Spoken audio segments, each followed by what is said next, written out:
Imagine for a second you are a college freshman.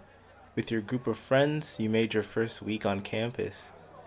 Since this is your first week on campus, you and your friends decide to visit a bar on a Friday afternoon, one that doesn't card, of course, to begin getting immersed in the college experience. About 30 minutes into your visit, you see her walk in. Easily the most beautiful girl you've ever seen in your life, or so you think after a few beers. You immediately move to chat her up and see if you can get lucky. You discuss all manner of things, from her name to her astrological sign, and in the midst of her third drink, sponsored by yours truly, your friends beckon to you that they're planning on leaving soon.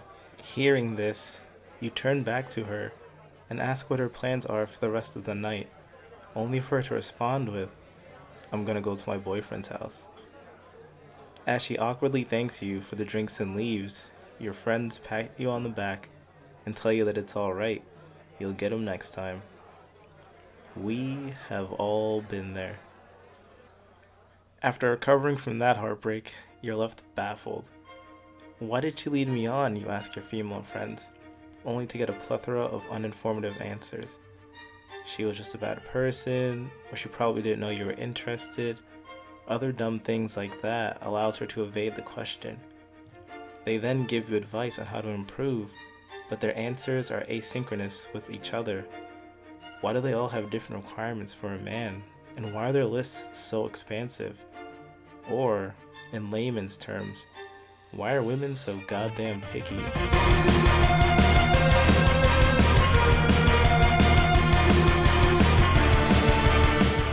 I like this question because it's a loaded question that most people implicitly agree with, but nobody really knows why. I mean, of course there is that stereotype of the woman who is morbidly obese, demanding that she gets a man with the triple sixes, the six-figure salary, the 6-inch phallus, and being 6 feet tall. Now, it is easy to prove that women have more requirements from men. One need not look further than the OkCupid data to see that women and men have significantly differing views on what is and is not reproductively viable. However, the far more interesting question to ask is why? Why does it seem like all women share these impossible standards? There are numerous reasons for this, so I will start with the evolutionary perspective to sort of lay the groundwork for how women develop this strategy, and then we'll move on to the modern societal factors that only exacerbate these behaviors. One thing I want to make very clear is that modern society did not change them. It instead gives them the freedom to express their biological proclivities to a greater extent. This is one of the reasons why divorce is so prevalent, because women are able to act upon their hypergamy with little to no restrictions. The basis for women's pickiness from an evolutionary perspective comes from what is known as parental investment theory, which is a theory that has its origins in a book titled The Genetical Theory of Natural Selection by Ronald Fisher. Parental investment refers to any expenditure by the parents that benefit the offspring, be it food, time, energy, anything really. This counts at any stage of the offspring's life. So if a woman is pregnant and a man brings her food, they are both investing in the offspring. Being that our children are allotrichial, they require a high amount of investment to become reproductively viable. They need food because they can't obtain it themselves. They need shelter because they can't move. And they need protection from predators who would have an easy time devouring the child. Humans are also an heteroparous species, which means that they can have multiple reproductive cycles during their lifetime, meaning that the children will have to compete with each other for parental resources. This is why it is common for a first child to detest the second child, because he goes from getting all of the time and resources from his parents to having to share with another child.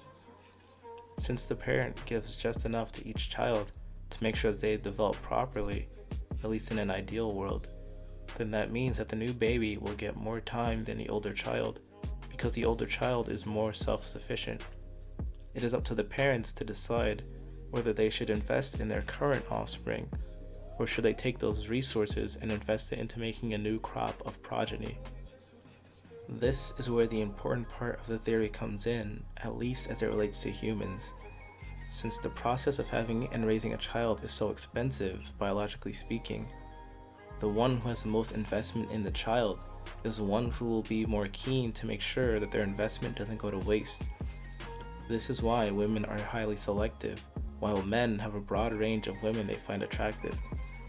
Because the woman has to carry that child for 9 months, give birth to it, and then feed it with her own milk for a year or longer just to get the child to start walking.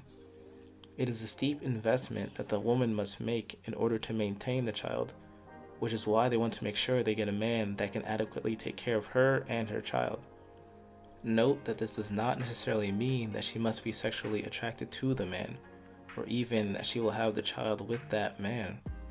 Because as far as she is concerned, whether she has a child with you or another man, it is still her child and thus requires resources. It doesn't even matter who those resources come from. All that matters is that there is some sort of investment in the child. This explains the alpha fucks beta bucks dynamic, as well as the welfare state in our society. Women will commit paternity fraud not because they're malicious, but because they are selfish. And this is an important distinction to make, because if someone is malicious, that means they are targeting you in particular. That means on some level they care about you. It is important to realize that she doesn't care about you. If you were replaced with an anthropomorphic rabbit that served the same purpose, then she would just go with him.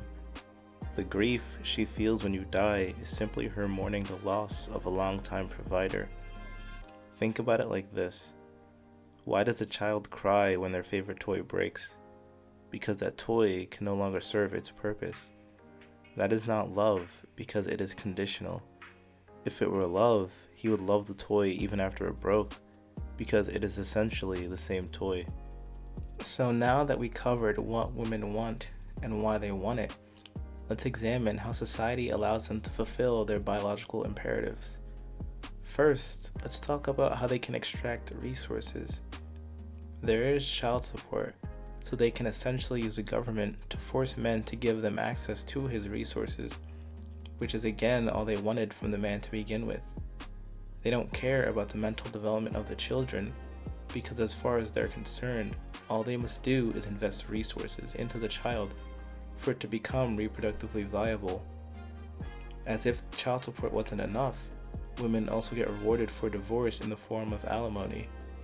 Again, it is completely about the resources. Nothing else matters but the resources. I may sound like a broken record at this point, but I want to make that explicitly clear. Many men have this inflated ego that prevents them from seeing this for what it is. If you were a nobody, you would get no bodies. You aren't as funny as you think you are. You don't have game. You could be attractive, but that won't make her stay. Unless you're shelling out, you will never keep a woman long term. Don't believe me? Well then try this. Tell her you got her nothing for Christmas but your love, and see how she responds. Immediately, that is not an option to her, because in her mind, the only way you can show that love is through some sort of exchange of possessions.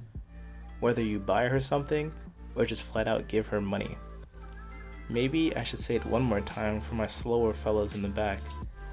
The only reason she is with you is because she has something to gain from you, not because she gives a flying fuck about who you are as a person. Now you may be thinking, yeah, but I don't date, so I don't care about women's asinine expectations. And that would be a fair point to make if the welfare state didn't exist. Your money is siphoned from your check to support all of these women whose high standards led them to have a bastard child from Chad down the street. With such an extensive welfare state, the women who fail to rope in a man have something to provide for them, and that thing is the government.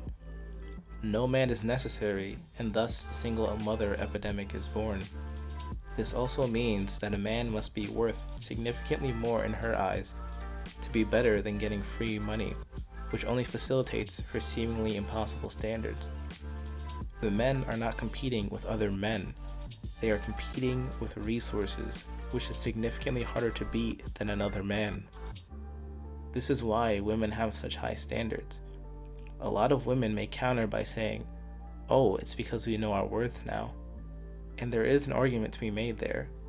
However, that doesn't account for the below average women also expecting an above average man. The more plausible explanation would be one of convenience, which is intrinsic to humans rather than some aberration in the modern woman. After all, convenience also explains the actions of women in the past. Why were women more traditional in the past? Because that was the only way they could get resources.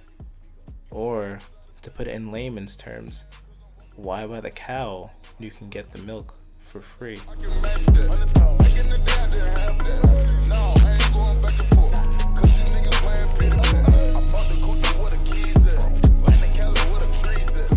Thanks for watching this video.